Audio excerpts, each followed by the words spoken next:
Bom, então, boa noite. A gente vai dando continuidade à nossa disciplina de nutrição aplicada à enfermagem. Hoje, a gente vai dar continuidade a esse cuidado de enfermagem que a gente viu desde a aula passada, né?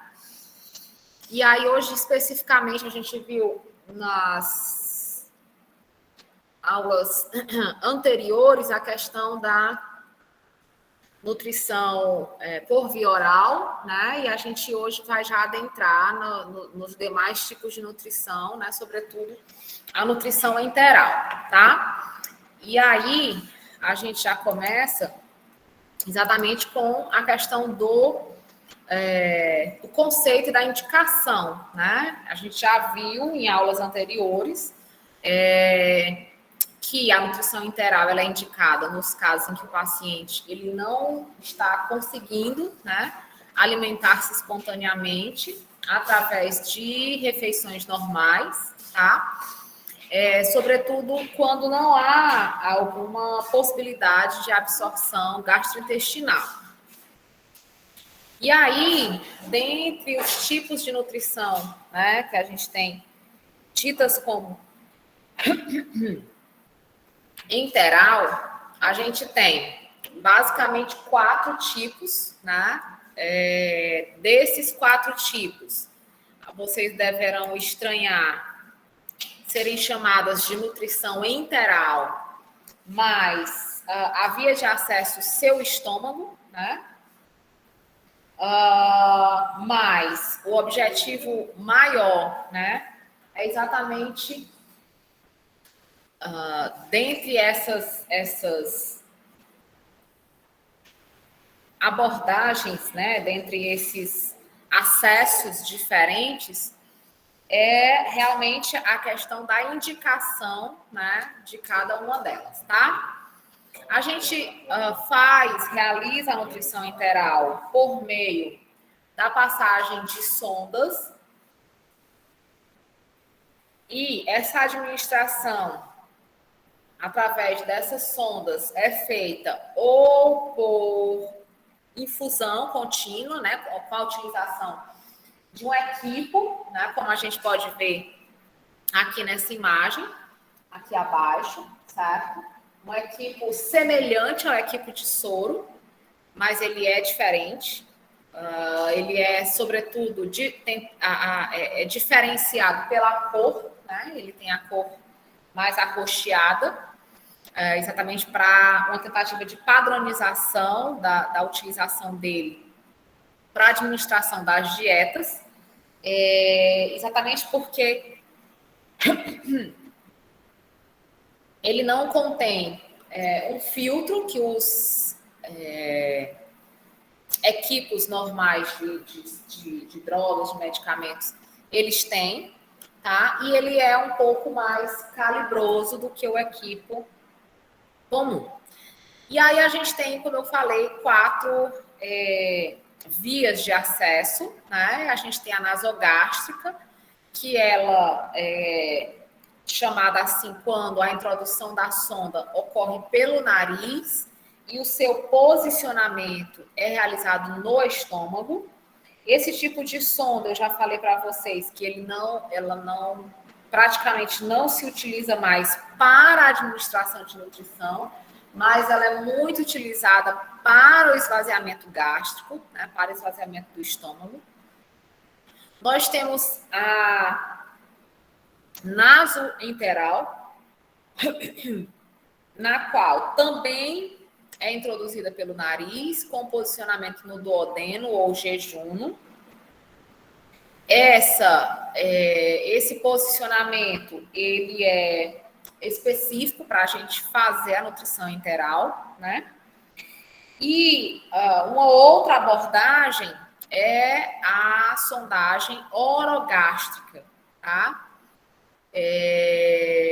Quando a gente tem uma dificuldade maior, né, da passagem dela pelo nariz, eu nem coloquei aqui porque ela é só uma via de acesso alternativa, né, para a sondagem gástrica.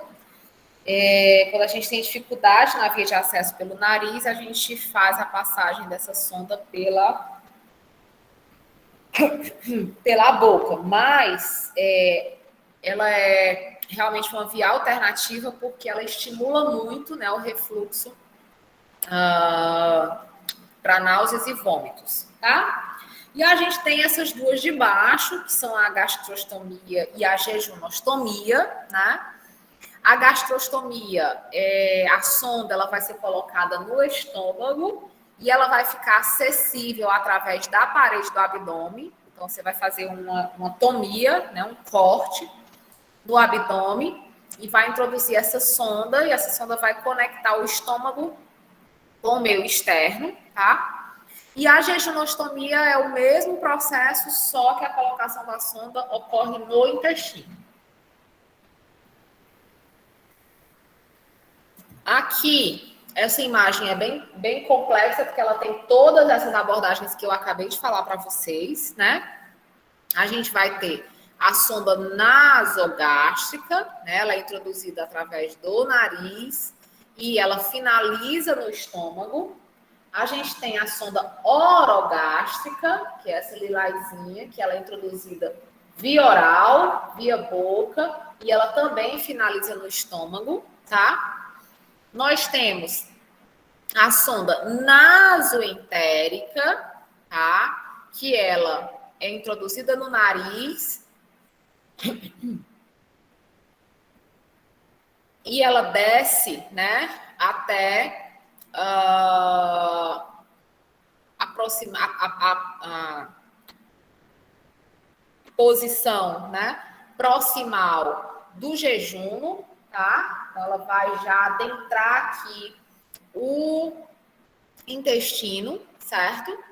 Nós temos aqui a imagem da gastrostomia, tá? Onde a sonda ela é realizada essa administração que a gente chama de percutânea, né? Por que percutânea? Porque é através da pele, tá? Então é feita essa tomia, esse corte, esse orifício na pele e é introduzida essa sonda direto no estômago.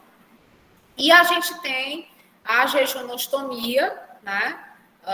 Que é o mesmo processo da gastrostomia, só que a inserção dela ocorre a nível de jejum, tá? Que é a porção aí mais proximal do intestino delgado, certo? Bom, a gente tem como principais objetivos, né, para se instalar essas sondas, o primeiro, que é retirar os fluidos e gases, né, do trato gastrointestinal, sobretudo quando a gente passa a sonda nasogástrica. Essa retirada, né, desses fluidos, desses gases, é para realizar a descompressão gástrica. Alguns pacientes com obstruções intestinais, eles podem vir a acumular, né, grande quantidade de gases no estômago. Pacientes pós-cirurgia do trato gastrointestinal como um todo também podem evoluir com o acúmulo desses gases. E também pacientes que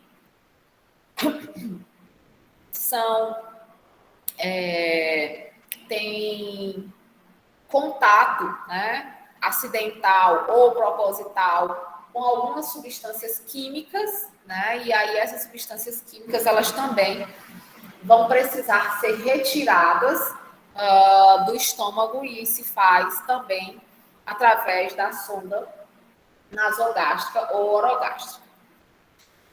Para a administração de medicamentos e alimentos, né, diretamente no trato gastrointestinal, e daí a gente vai utilizar a sonda nasoentérica, a gastrostomia ou a jejunostomia, para obter amostra de conteúdo gástrico para estudos laboratoriais, aqueles estudos toxicológicos, né, que alguns motoristas de nível mais elevado de carteira C, D, E, né? Que eles estão precisando fazer agora para fazer a renovação da carteira. Alguns são feitos via sangue, via retirada do sangue, outros são feitos através da amostra do conteúdo gástrico, tá? E também para prevenir ou aliviar náuseas e vômitos. Em algumas cirurgias de redimensionamento ou de implante de válvulas, né, gástricas, se faz necessário a permanência dessas sondas exatamente para dar uma espécie de aliviada, de repouso, né, ao estômago, tá? Então, alguns pacientes que passam por grandes cirurgias, né, no trato gastrointestinal, eles vão aí precisar fazer uso de sonda. Bom, como é que se dá essa passagem, né, de sonda nasogástrica? A passagem de sonda nasogástrica, a gente vai precisar de uma sonda de um calibre adequado, tá? Essa sonda, ela é preferencialmente uma sonda 14, uma sonda 16, né, tamanho, e ela, obviamente, nos homens, elas são as mais calibrosas, certo? E a gente vai precisar de um lubrificante hidrossolúvel, usualmente se utiliza a xilocaína, né? É uma espécie de anestésico em gel, em pomada. Vamos precisar de gases, vamos precisar de seringa de 20 ml, vamos precisar de toalha, recipiente com água, estetoscópio, luvas de procedimento e tiras de fita adesiva, que tanto podem ser esparadrapo, micropore, ou algum tipo de fixador da sonda já apropriado. Daí, essa passagem, né, da sonda nasogástrica, ela, para o paciente, né, muitas vezes ele vai representar aí uma sensação ruim, né, uma experiência negativa, exatamente por conta da dor que pode causar, né, e algum microtraumatismo de mucosa, bem como a sensação de reflexo de vômito, né, que é gerada durante a sua introdução. Então, existem algumas manobras que nós precisamos realizar para diminuir, né, esses pontos que a gente mencionou agora, tá? Mas mesmo assim, né, ainda o paciente ainda costuma referir, né, um grande incômodo, um grande, assim, o não gostar, né, de passar essa sonda, tá?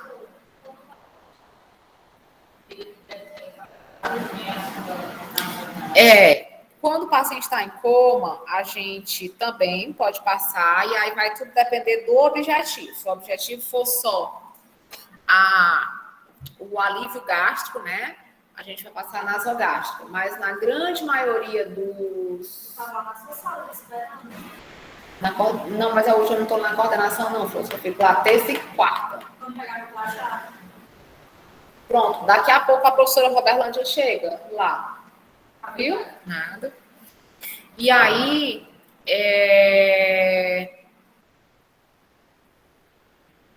sim, e aí o paciente em coma, né? Se ele já estiver em coma há pelo menos 24 horas, não tiver perspectiva, né, de estubar, de acordar, aí a opção é mesmo passagem da sonda nasointeral, né? Porque aí já vai necessitar de nutrição, de alimentação, né? E aí a opção é a passagem da sonda nasoentérica, tá?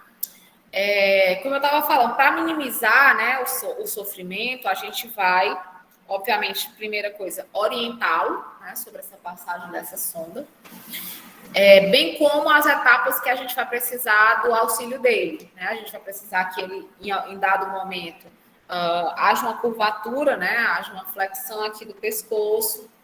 Vai precisar que a gente peça para ele ficar engolindo, né, engolindo saliva mesmo, para exatamente dar um direcionamento para essa sonda, né, não ir para o aparelho respiratório, e sim continuar o seu percurso no aparelho digestório, tá? Às vezes a gente pede para o paciente tossir, né? Mas principalmente aí são essas duas manobras que eu mencionei. Como a sonda nasogástrica, ela é um procedimento realizado sobre limites anatômicos, né? Uma passagem num canal onde os limites são muito estreitos, a gente deve ficar muito atento, né, para que a gente consiga estabelecer esses limites o mais precisamente possível, né? O comprimento da sonda a ser introduzida, ela deve ser medida, colocando-se a sua extremidade na ponta do nariz do paciente, alongando-a até o lóbulo da orelha e daí até o apêndice xifoide, tá? E aí a gente faz a marcação, porque a gente vai fazer a introdução até essa área onde a gente fizer a marcação. Essa aqui é a forma que a gente vai fazer, né?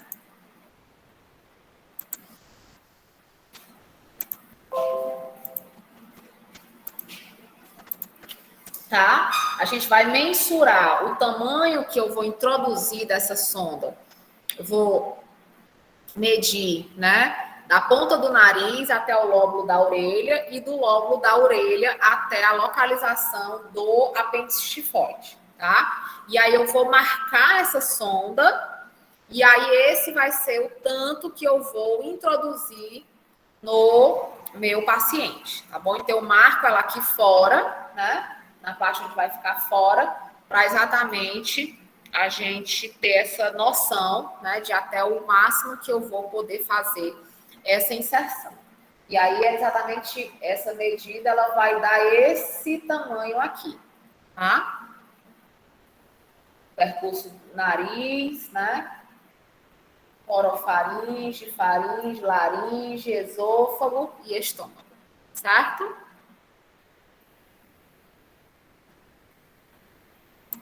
Bom, aqui eu já falei, né? A gente vai fazer sempre uma lubrificação. Essa lubrificação usualmente é feita com a xilocaína, né? Com o xilestesim, que é um anestésico, mas ele também é um gel que vai facilitar a passagem aí dessa sonda. Principalmente pela questão do trauma, né?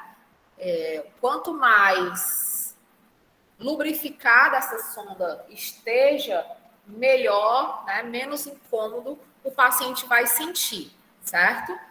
A sonda, ela deve ser lubrificada, como eu já falei, antes da introdução na narina, o que vai facilitar a manobra e vai diminuir aí, né, os possíveis traumatismos.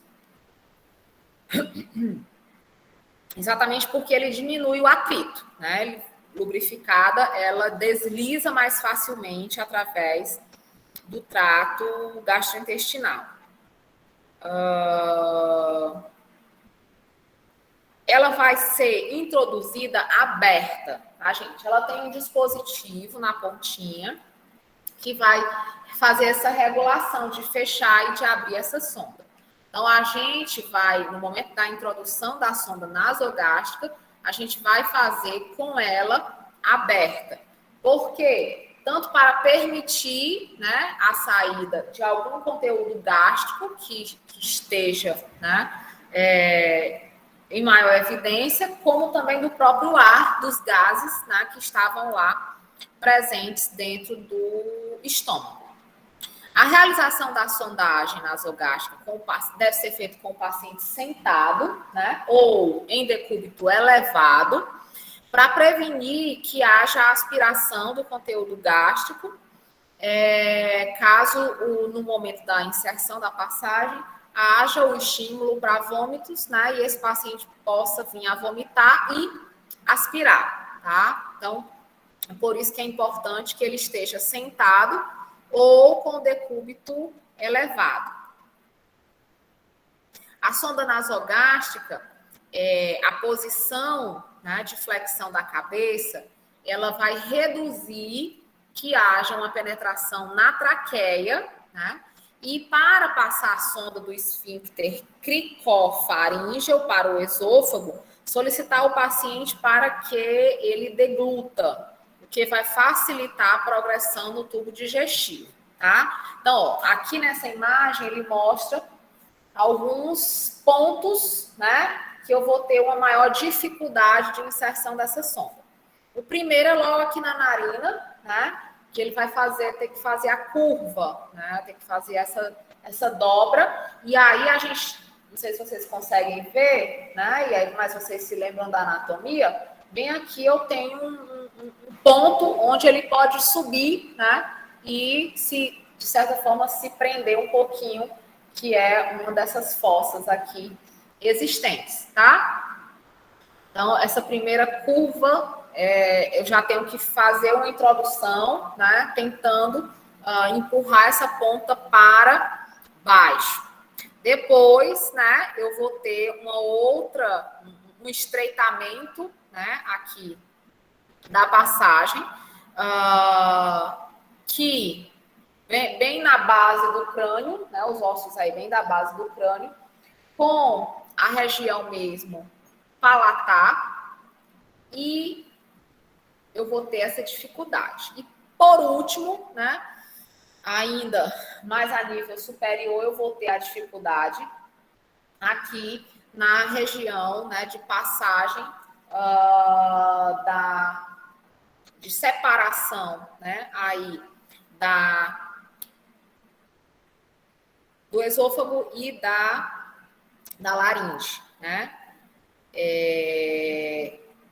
Para que haja, né, o fechamento aí da epiglote, porque se não houver o fechamento da glote, desculpem, se não houver o fechamento da glote, a sonda, ao invés de descer pelo esôfago, ela pode descer pela traqueia, tá? Então, e aí parar nos pulmões, né?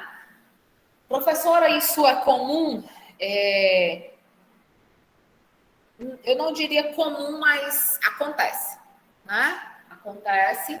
E aí a gente tem algumas manobras após a passagem da sonda para fazer a verificação se ela está inserida no local adequado, que é o estômago. Quando a gente chega aqui a nível de estômago, né, eu vou ter outro ponto de dificuldade, que é exatamente a válvula, né? A gente sabe que entre o esôfago e o estômago, nós temos aí, né, um hiato, né, é até chamado de hiato, e esse hiato ele tem uma válvula, né, para exatamente ele fechar e impedir que haja o refluxo de alimentos do estômago para o esôfago. Por isso que algumas pessoas sofrem de esofagite, né? O que é a esofagite? É a inflamação do esôfago, exatamente porque há o retorno de suco gástrico para o esôfago, e aí a parede do esôfago, ela não tem a mesma resistência da parede do estômago, que já está acostumada com o suco gástrico, e aí por conta disso, o paciente pode ter micros fissuras, né, no esôfago, e isso ocasiona muita dor para o paciente. É também muito comum, não só do paciente que tem problema nessa válvula, mas do paciente que costuma se alimentar e deitar, né? Grandes refeições, na hora que termina de comer, deita. Aí quando você deita, né, por mais que a válvula esteja fechada, pode haver aí algum refluxo de suco gástrico, e aí o paciente refere aquela azia, né? Que é exatamente um ardor um pouco anterior ao estômago, né? Porque esse ardor é ocasionado ainda na mucosa do esôfago. Caso o paciente apresente sinais de sufocamento, né? Alguns pacientes eles ficam muito agitados, dizendo que não estão conseguindo respirar, né? Porque a sonda ela é passada na narina, né? Realmente, então a gente vai precisar parar o procedimento, né? Pedir para o paciente, né? Tentar se acalmar, explicar novamente para ele. Depois, né? Que a gente perceber que ele já esteja mais tranquilo, mais calmo, a gente vai reiniciar o processo, tá? A sonda, né, a localização da sonda no interior do estômago, ela vai, como eu já falei para vocês, precisar ser certificada através de alguns testes, né? A gente tem basicamente esses 3 testes que são feitos, certo? Principalmente os 2 de cima, tá? São os 2 mais comumente feitos. O terceiro, ele é mais quando a gente ainda, fazendo os 2 anteriores, a gente ainda tem dúvidas, certo? De que essa sonda, ela não finalizou, né, a nível de estômago. Bom, o primeiro dele é a aspiração do suco gástrico, né? Então, a gente termina de passar a sonda e aí a gente conecta essa sonda num dreno, num dreno a vácuo, né? E aí a gente vai esperar que haja o refluxo, né, desse suco gástrico para dentro desse reservatório.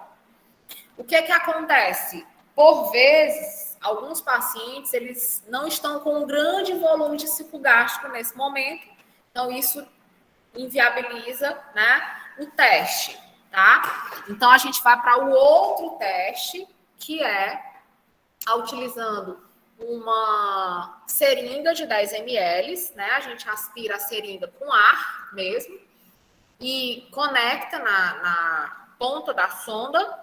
A gente coloca o estetoscópio, como aqui está fazendo na imagem, né? A gente coloca o estetoscópio em cima do estômago e a gente injeta o ar. Então, se a gente ouvir o chiado, né, é sinal de que essa sonda ela está dentro do estômago do paciente. Se a gente não ouvir nada, corre o risco dela estar na traqueia. Aí a gente vai para a ausculta pulmonar e aí quando a gente faz esse teste, a gente escuta, né, o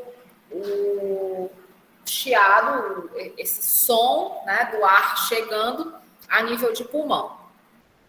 E o outro teste, né, que se faz, como eu falei, ele é muito mais feito, muito mais realizado quando os testes anteriores eles não conseguiram comprovar, que é a gente mergulha, né, a extremidade da sonda em um copo de água, tá?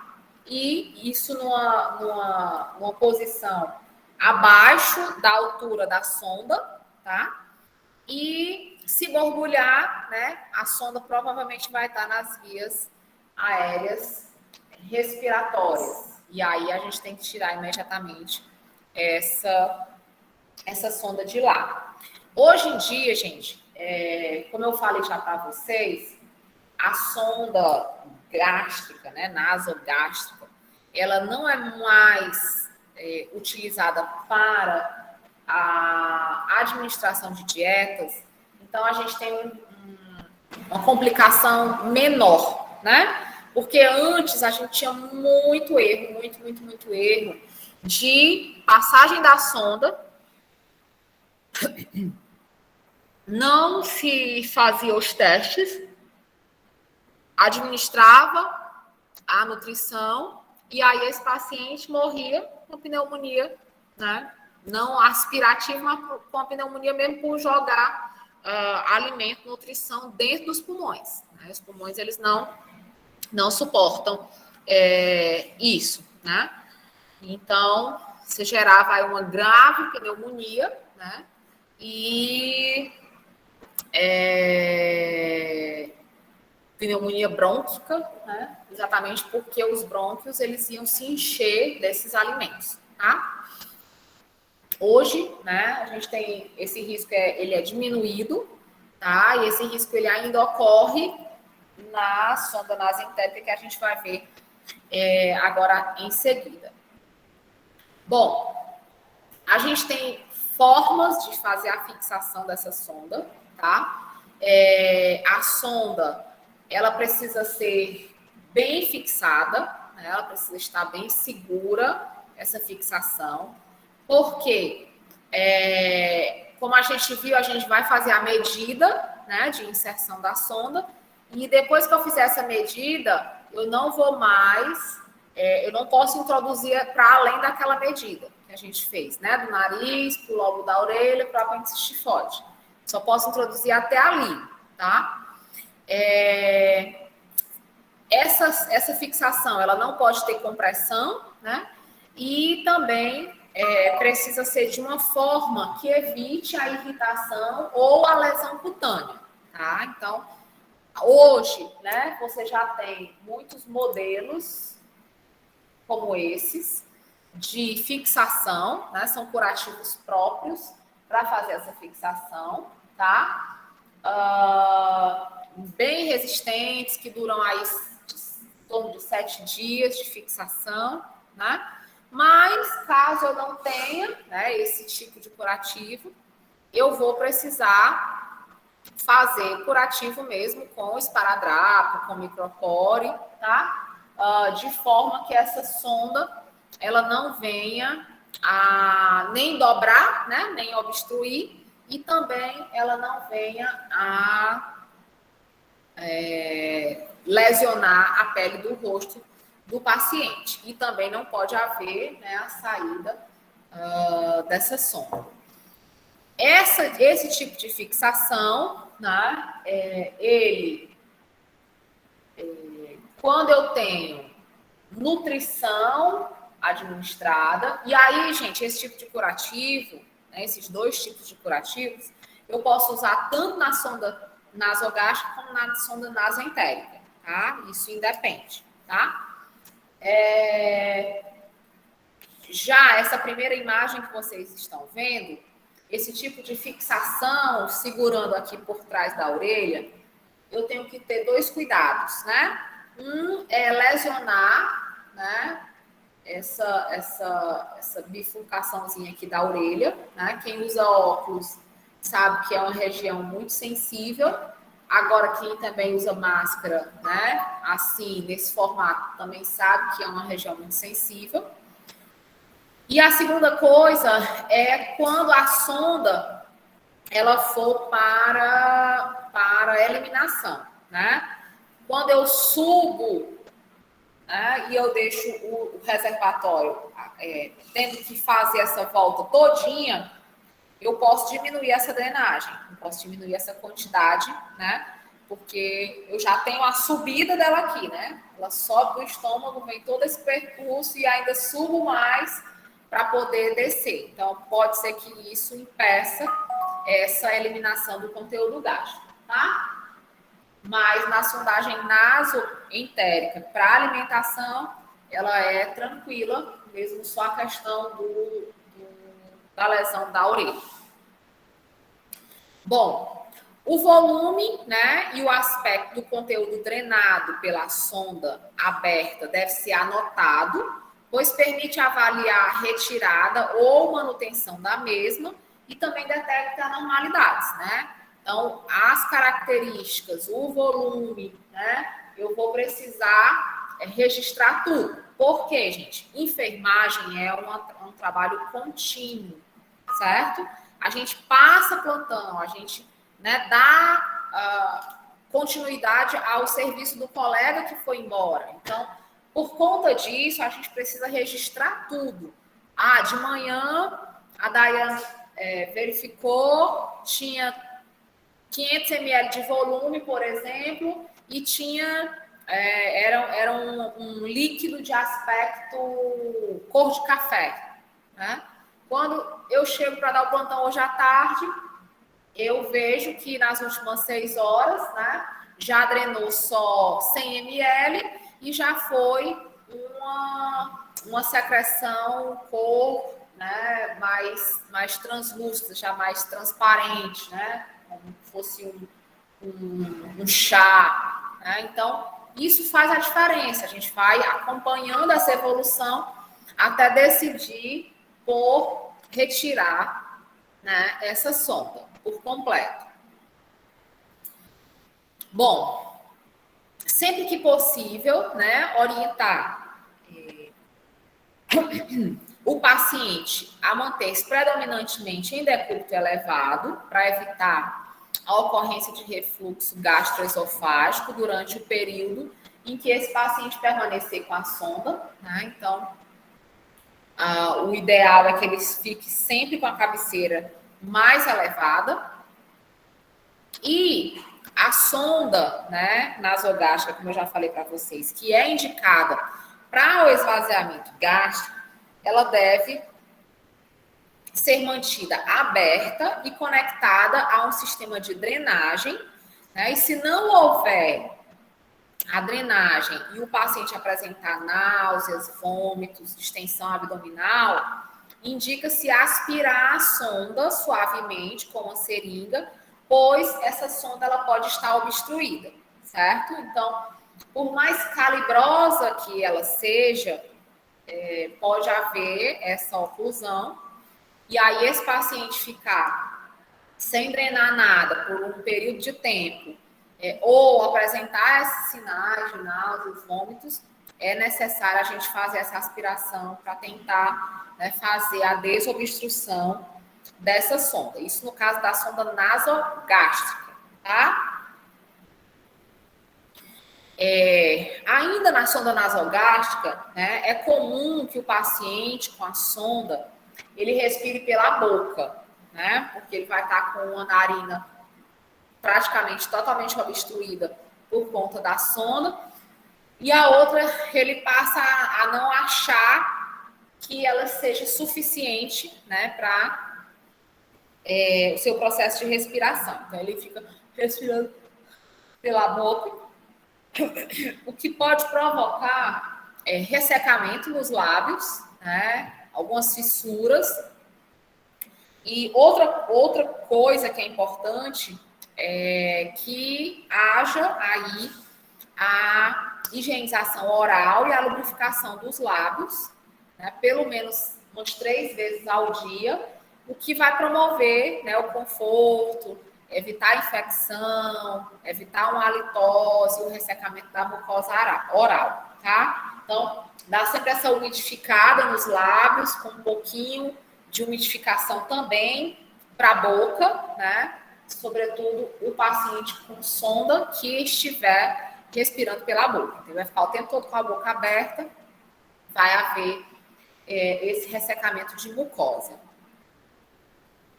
A limpeza dos orifícios nasais do paciente, né, também, pelo menos uma vez ao dia, também é nossa responsabilidade, né, para que a gente consiga retirar aí crostas que vão se acumular ao redor da sonda. Também serve para a gente avaliar nesse momento se não há já a presença de alguma lesão, né, de alguma ulceração.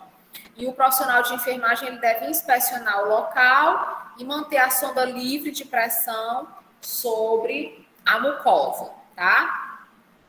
A sonda nasogástrica, gente, vocês vão ver, quando vocês estiverem nas vivências práticas, ela é um material mais rígido, né? Muito semelhante àquele material de mangueira, tá? Já a sonda nasoentérica, ela é mais maleável, mais parecido com a borracha, com aquela borracha de bico de mamadeira, tá? Ela é mais maleável daquele jeito. Então, a sonda nasogástrica, ela costuma, se a gente não tiver cuidado, ela às vezes traciona, né, a narina do paciente para cima, dependendo de onde tiver o dispositivo. Então, se você coloca o dispositivo muito em cima, ele sobe, né, porque ele é uma mangueira, rígida como uma mangueira, e aí ele faz essa tração e isso lesiona, né, a narina do paciente, tá? Tem alguns casos que, tipo, assim que você coloca a sonda, você não é obrigado a ficar internado. Alguns pacientes, eles que têm já problemas mais crônicos, às vezes passa a sonda mesmo na própria unidade de saúde, você vai ser no hospital. As pessoas que colocaram, né? Já por dia já tiraram. Fica em torno de 15 dias, né? A sonda nasoentérica, ela fica em torno de 15 dias. A nasogástrica, ela fica menos tempo, em torno de 5 dias, 7 dias, já tem que ser retirada ou renovada. Pessoas de questão de alimento, né, já passaram muito tempo com a sonda, né? Aí, no caso da pessoa, em questão do alimento, ela passa muito tempo com o alimento com a sonda. Quando ela tira, ela pouco dia depois ela pode se alimentar normal, tem que ter uma dieta. Tem uma transição, vai tendo uma transição. A gente viu isso, acho que foi na outra segunda, né? Que a gente viu os tipos de dieta, né?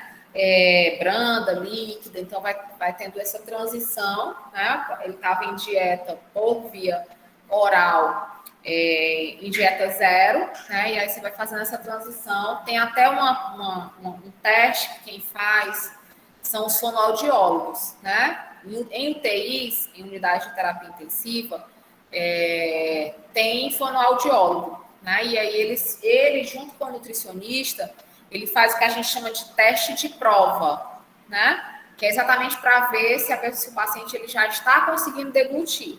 Aí você faz esse teste de prova às vezes com um mingauzinho bem fininho, mais líquido do que pastoso, ou então com alguma vitamina de fruta também desse mesmo jeito, com consistência mais líquida do que pastosa, né? E aí você faz e vê se ele já está conseguindo deglutir, né? Porque, óbvio, né, gente? Se ficar muitos dias usando sonda, todo esse nosso percurso do nosso sistema digestório, ele vai ficar parado, né?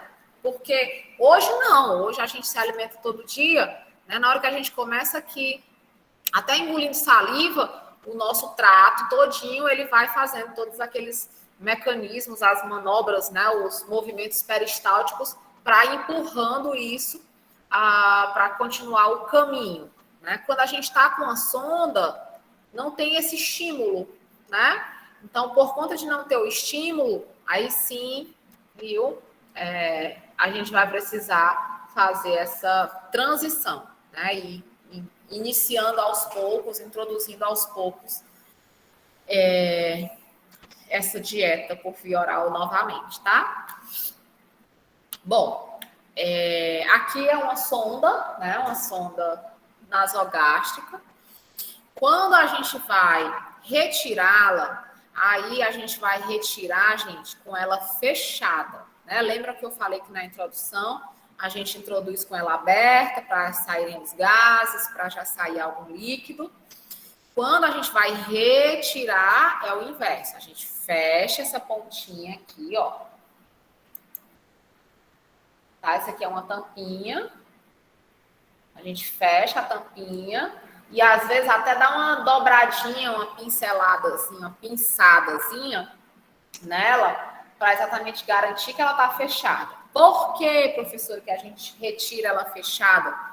Para evitar que dentro da sonda tenha, se tiver algum líquido, que isso não escoa, né? Que isso não escorra no trato.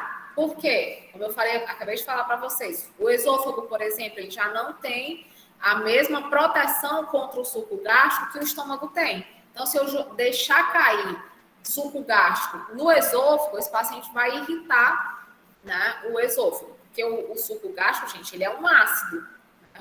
Então ele corrói, né? O objetivo dele realmente é quebrar as moléculas dos nossos alimentos, né? Então, o objetivo dele é corroer, é quebrar realmente, tá? Então, para evitar essa irritação, para evitar aí alguma situação dessas, a gente faz esse fechamento, tá?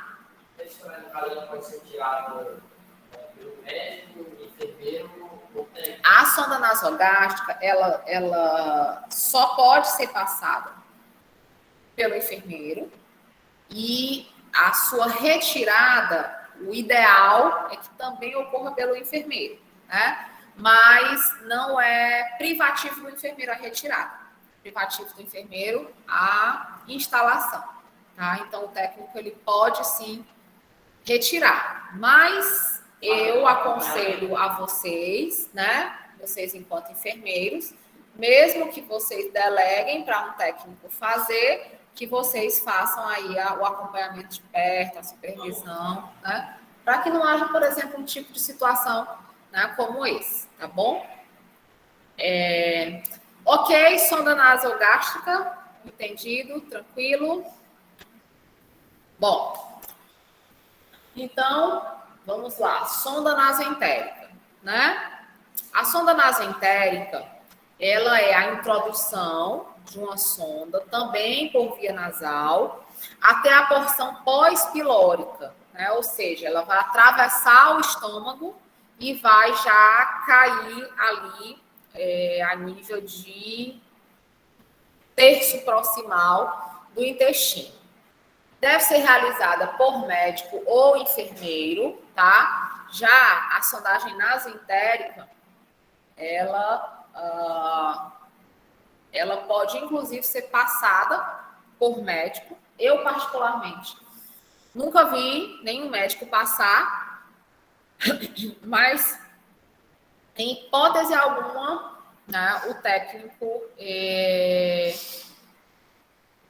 ele pode passar, tá? Quem passa somos nós. Oi? Olha, ele não tem treinamento para isso, na formação dele, né? Se ele souber passar por algum curso que ele fez para além da graduação, tá? Então, assim, quem eu vejo realmente passando é o enfermeiro, certo? É indicada para melhorar o aporte nutricional do paciente por meio de dietas especiais. Então, essa é específica para a nutrição, né? Específica para a administração de medicamentos, administração aí de dietas, tá? Então, diferente da sonda nasogástrica. Bom, nós temos aí, né, o material para sondagem nasoentérica, tá? Vamos precisar de uma toalha de rosto, copo com água, luva de procedimento, uma cuba rim, gases, estetoscópio, xilocaína, seringa, adesivo, sonda enteral, biópsia se necessário. Percebam que, basicamente, é o mesmo material da sonda nasogástrica, tá? Entretanto, o tipo de sonda, né, como a gente acabou de ver, ele é diferente, né? Ele, inclusive, é bem diferente. Ela é bem mais fininha, percebam, ó. Essa é a sonda nasogástrica e essa é a sonda nasoentérica. Essa é mais simples que a outra. Não, é o contrário. Porque, tipo assim, tem esterilizando, você não precisa fazer o papel, né? A outra precisa. Não, a indicação delas, na verdade, não é nem para exames, é mesmo para a questão, a escolha entre uma ou outra é pela questão se é para esvaziamento gástrico ou se é para nutrição. Aquela outra é para esvaziamento. Não, a anterior, essa daqui, é para esvaziamento. A que a gente vai começar a ver agora é a para alimentação e medicamentos, né? Ela tem uma ponta radiopaca, certo? O que é isso, professora? Quando você passa, que você faz o raio-x, você vê essa pontinha aqui na imagem de raio-x. E essa pontinha aqui, ela é para estar exatamente lá na região do duodeno, jejum, né? Ela tem aqui ela sai, a saída dela não é na ponta, é na lateral, né? Nos orifícios. E ao longo de toda sonda, ela tem umas rajazinhas também radiopacas, né? Umas listrinhas também radiopacas. Ela vem com um guia, né? Um fio guia, exatamente para ajudar a descida dessa ponta para além do estômago, certo? E aqui a ponta, depois que você introduz a sonda, que você retira o fio guia, essa abertura aqui é comum, é semelhante à da sonda nasogástrica, né? Ela tem a tampinha, são muito semelhantes, tá certo? Entretanto, essa daqui, ela tem uma bifurcação, né? Ela vem aqui na lateral com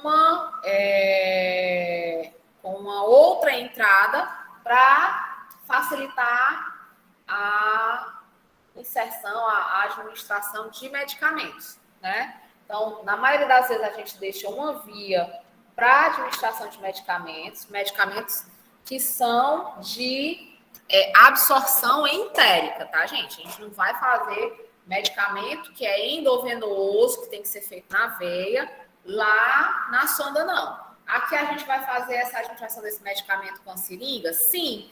Mas, por exemplo, a gente faz isso com medicação via oral, né? Os xaropes, a gente acaba fazendo com a medicação em pacientes que estão deitados, em crianças, a gente faz via seringa, tá? E aí, aqui, né, a tampinha desse orifício, que é quando eu retirar aqui o fio guia, certo? Então, basicamente, elas são bem diferentes, né? Ela tem um menor calibre, ela é mais extensa do que a sonda nasogástrica, até porque ela vai mais além do que a sonda nasogástrica. E ela, como eu já tinha falado, tem é feita de um material mais flexível, tá? Então, ela tem essas diversas diferenças. Não. A outra é só a sonda. Tá? Não tem fio guia e não é radiopaca também, então a gente não consegue ver com o raio-x, tá?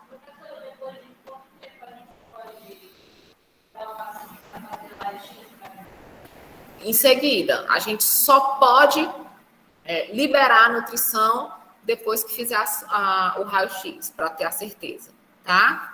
Apesar da gente colocar aqui como material o estetoscópio, né? Para a gente também fazer aqueles testes, como foram feitos na sonda nasogástrica, mas a gente só pode liberar para a dieta depois que a gente faz o raio-x e vê que ela está lá já no local adequado, tá? Esse trabalho do técnico, professor, ele pode ser feito aqui no grupo teste de vacina?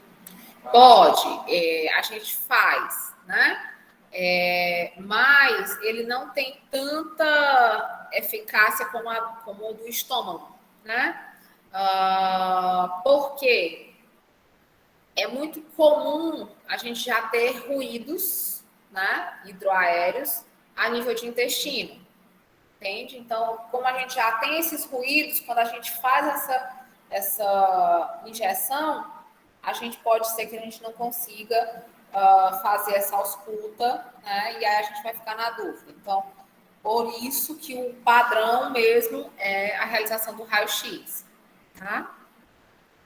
Bom, e o procedimento, né? Como é que a gente vai fazer esse procedimento? E aí, lembrando, né, um procedimento nosso. Quem faz somos nós, enfermeiros, né? Os técnicos, eles podem até separar esse material para a gente, né? Vão nos ajudar, nos auxiliar naquele momento, mas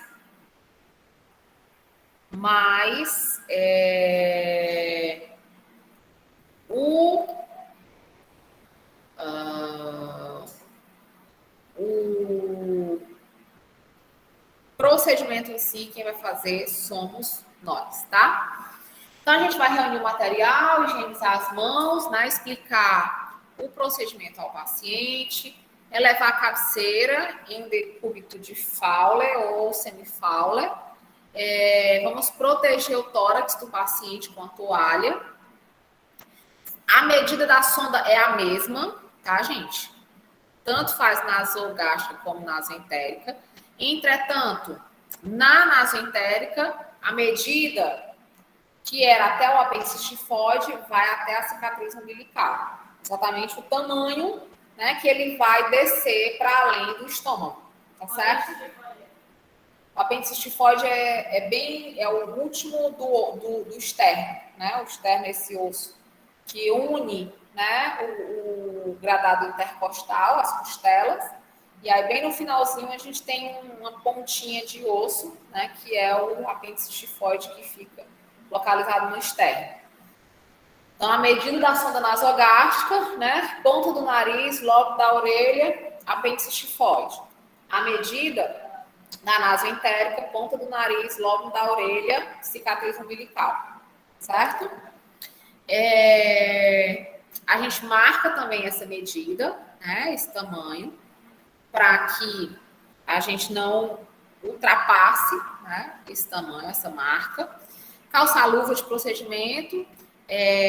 Nesse tipo de sonda, a gente já tem que, como ela já vai direto, né, para o intestino, o ideal é que a gente já injete soro fisiológico na sonda, mesmo sem retirar o fio guia, e aí a gente vai injetar o soro exatamente nessa outra entrada que a gente tem bem aqui, tá? Para que a gente faz isso? Para lavar, né? Para haver uma facilidade aí, um desligamento, um deslizamento, tá? Isso, sobretudo, na hora que eu for retirar o fio guia, né? Porque imaginem, gente, você faz todo esse percurso, né? Dá aquela dobra, vem, passa no estômago, dá uma outra dobra, né? E uma curva para baixo.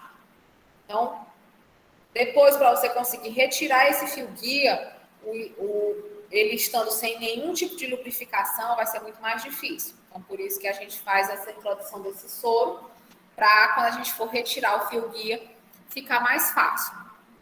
E também a gente vai fazer, né, a lubrificação externa dessa sonda com a xilocaína, do mesmo jeito da sonda nasogástrica. A gente vai iniciar por uma das narinas, né? Professora, tanto faz a direita como a esquerda, tanto faz, tá? Quanto a isso, não há uma regra. Entretanto, usualmente, a gente começa pela esquerda por conta do nosso posicionamento para com o paciente, né?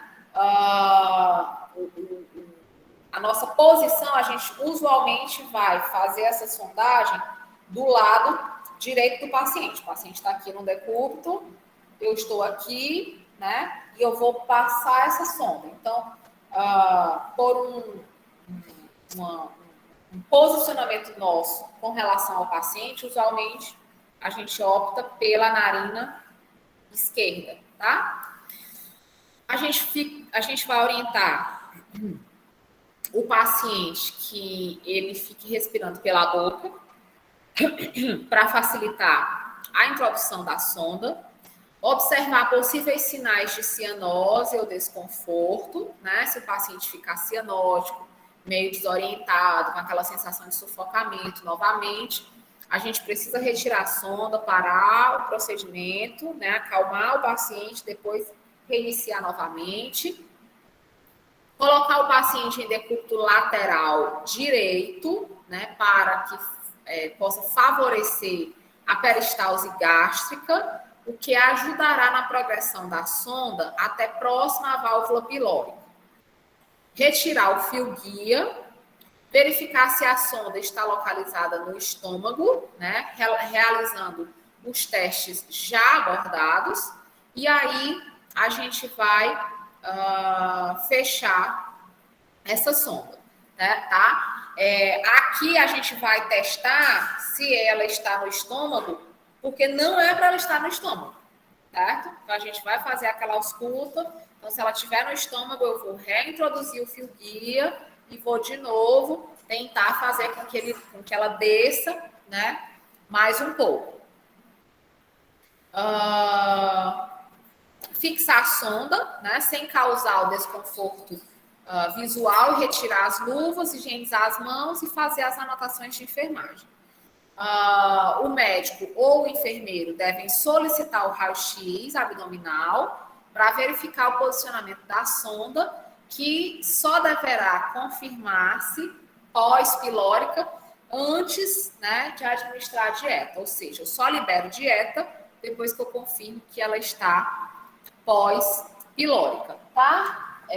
Aqui não está dando para vocês verem, mas acho que na próxima imagem fica melhor para vocês verem, tá? Então, como eu falei para vocês, a fixação é a mesma, se mantém, sem nenhum problema.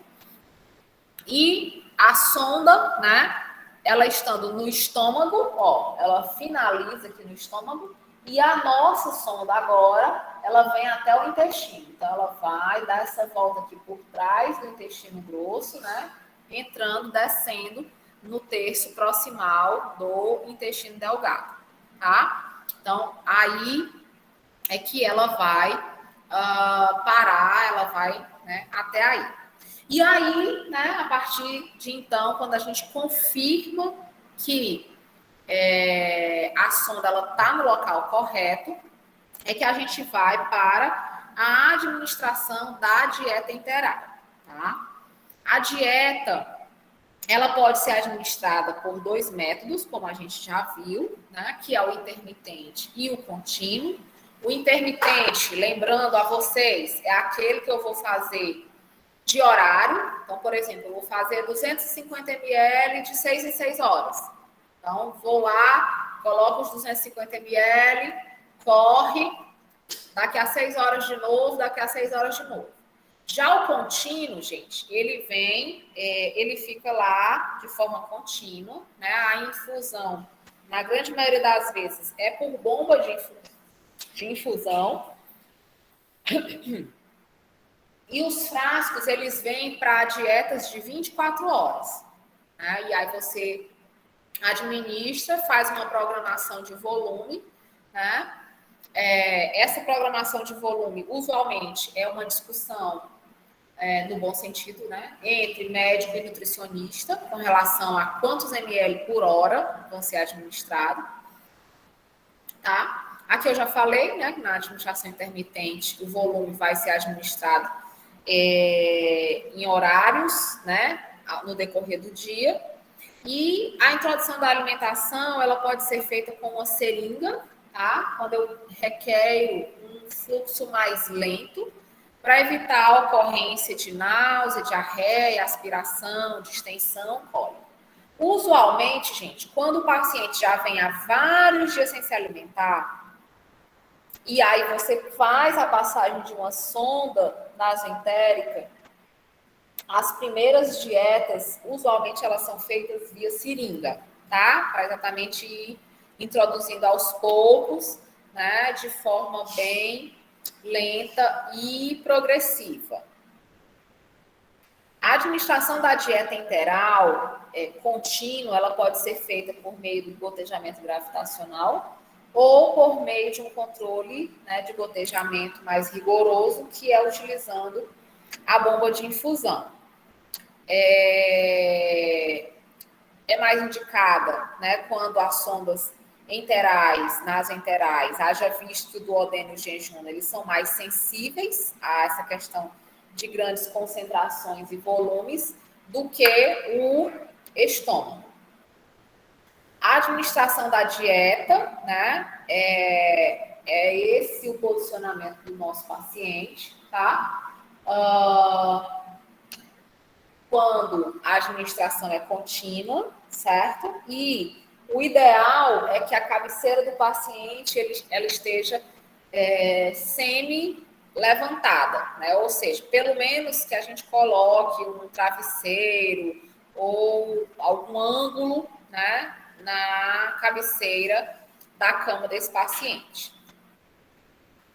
E aí, gente, nós, né, da enfermagem, nós precisamos ter alguns cuidados nessa administração da nutrição, né? E aí são cuidados, desde cuidados básicos, como os que nós realizamos com a administração de medicamentos, né? Então, eu vou conferir rótulo da nutrição, né? Se essa nutrição ela é a do paciente, se está identificado corretamente, tá? Com o nome do paciente, com o registro do hospital, o número do leito, a composição, tanto qualitativa quanto quantitativa dos componentes, volume total, velocidade de administração, enfim, todas as informações que a instituição padronizou para a administração de dieta enteral, tá? Precisamos também, né, verificar a integridade da embalagem, o aspecto da solução, observando se há alguma alteração visual, presença de algum elemento estranho que não seja a cor, né, da dieta, se ela está toda numa mesma cor, tá? Se houver algum elemento estranho, alguma coisa anormal, a gente precisa suspender a dieta e comunicar ao Serviço de Nutrição e Dietética, né? O SND. Precisamos checar as condições de limpeza e funcionamento da bomba de infusão antes de usá-la, testar o posicionamento da sonda e a sua permeabilidade antes de instalar a nutrição enteral. Vamos conectar o equipo de infusão no recipiente de nutrição enteral, como eu já tinha falado para vocês. A administração pode ser feita também pelo técnico, viu? Pode. Em casos, mas assim, eu sempre aconselho também, né, a gente a ter fazer uma supervisão bem rigorosa, né? Eu já tive uma situação lá no hospital, até agora, nesse período de pandemia, que os equipos de nutrição, os próprios de nutrição, eles faltaram, né? E aí, a gente fez compra e tudo, mas não chegou, né? E aí a gente teve que usar, obviamente, a equipe normal, né? Na bomba. Só que como a bomba estava programada para o equipo de nutrição, aconteceu com 2 pacientes da nutrição da dieta, que era para 24 horas, passar em pouco tempo, né? Graças a Deus não teve nenhum dano, né, para os pacientes, assim, nenhum dano grave. Dano, obviamente, teve, né, mas não nenhum dano grave. Mas o que eu, na hora da nossa discussão, né, dos casos, que é um evento isso, né, então a gente foi discutir os casos e aí, assim, muito, não diria negligência, mas assim, uma certa falta de atenção, né, do enfermeiro, porque, tipo, do enfermeiro e do técnico também, né, se eu acabei de instalar, né, o frasco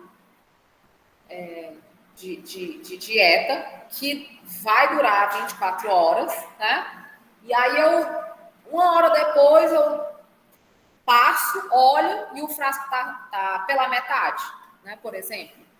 Alguma coisa está errada, né? Então, a gente tem que ter muita atenção, né? Eu falo muito para a equipe, né? Isso, né? A questão da atenção. A gente está, o enfermeiro tem que estar ligado aqui no ângulo de 360. Ele tem que estar, ele vai passando o olho e ele vai precisando identificar essas falhas, tá? E aí a gente, né, teve esses incidentes que poderiam ter, inclusive, né, sido dano grave para o nosso paciente, tá? É bom ressaltar, né, que todo o processo ele exige, obviamente, higiene, asepsia rigorosa, né? Tanto em nível hospitalar, ambulatorial, como domiciliar. Né? Como a gente viu, como o Ítalo comentou, tem paciente que a gente passa a sonda, ele vai para casa, ele vai fazer o uso dessa dieta em casa, né? E aí, todo esse cuidado, né, esse rigor, ele precisa ser seguido. Por quê? Porque é um tipo de alimentação, né, gente? A alimentação é ótima para a bactéria, né? A bactéria é doida por comida. Então, a gente precisa ter um cuidado, uma higiene muito grande. E com relação a esse preparo, né, a essa dispensação, a gente já viu, né, nas nossas aulas anteriores, a questão do lactário, né, a questão de como é que tem que ter rigor aí nesse processo. Ainda, né, nesses cuidados que nós da enfermagem precisamos ter durante toda a administração da dieta, né, e até aproximadamente 1 hora após, o paciente ele deve ser posicionado e mantido, né, com o tórax mais elevado que o restante do corpo, para exatamente evitar a ocorrência de refluxo, evitar a possibilidade de aspiração. E lembrar sempre que os pacientes muito debilitados, inconscientes, eles apresentam maiores riscos de broncoaspiração. Né? Quando você coloca esse tipo de paciente em escalas de avaliação de risco de broncoaspiração, obviamente os inconscientes, né, e os mais debilitados, eles vão ter um risco mais elevado. Após, né, a alimentação intermitente, a gente vai precisar lavar a sonda, né, com 30 a 50 ml de água, para que haja a remoção de qualquer resíduo na parede dessa sonda que possa vir a ficar aderido e que possa vir a obstruir. Tá? Então, a gente faz essa lavagem com essa água, né, para que a gente não perca aí essa sonda.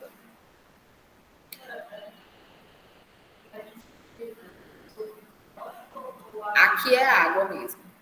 Água normal. Viu? Água potável. Viu?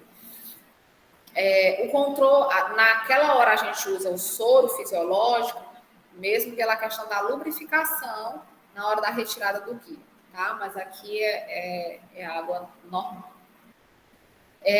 O controle do peso do paciente, né? Ele deve ser feito diariamente para que a gente tenha aí essa possibilidade, né, de avaliar a necessidade de aumentar essa dieta, diminuir essa dieta, né? Então é importante essa avaliação e também a observação de sinais, sintomas de intercorrência, né? Principalmente náusea, vômito, diarreia, né? São os 3 pontos que a gente vai ficar mais atento, porque são possíveis de ocorrer. E, obviamente, a gente vai precisar registrar. O paciente submetido à terapêutica nutricional, né, necessita desse controle diário de peso. E, como eu já acabei de falar, a gente tem como principais complicações, né, na nutrição interal, diarreia, náusea, vômitos, gases, né, cólica, obstipação, pneumonia aspirativa e desidratação, tá? Dúvidas, perguntas com relação à nutrição interal? Tranquilo? Bom, vou fazer aqui a chamada. A gente já está terminando nosso horário. Na quinta-feira, a gente conclui esse assunto.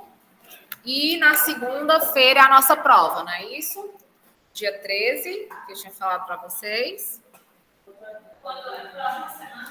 Próxima segunda. Bom, deixa eu só tirar aqui.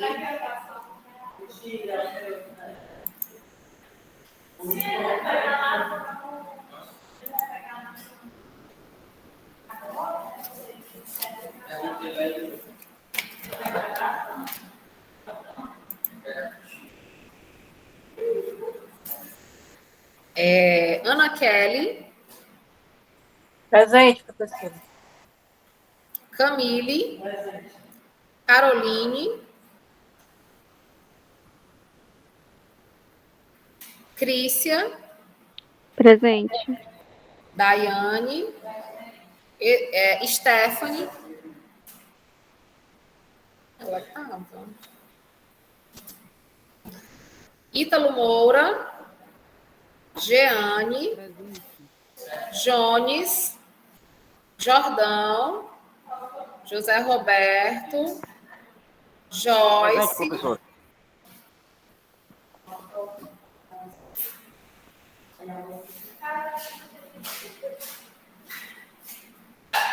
Joyce está aí.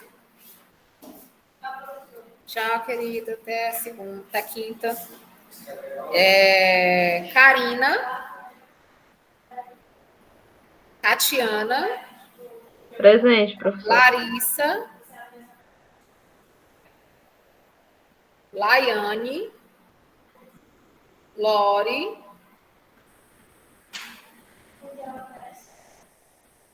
Hortência, Presente, professora.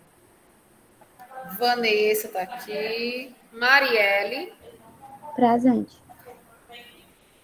Paula Amanda, Presente. Pedro Ítalo e a Sheila.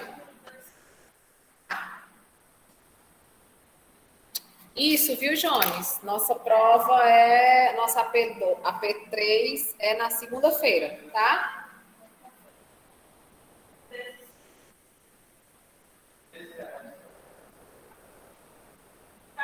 Tchau, tchau.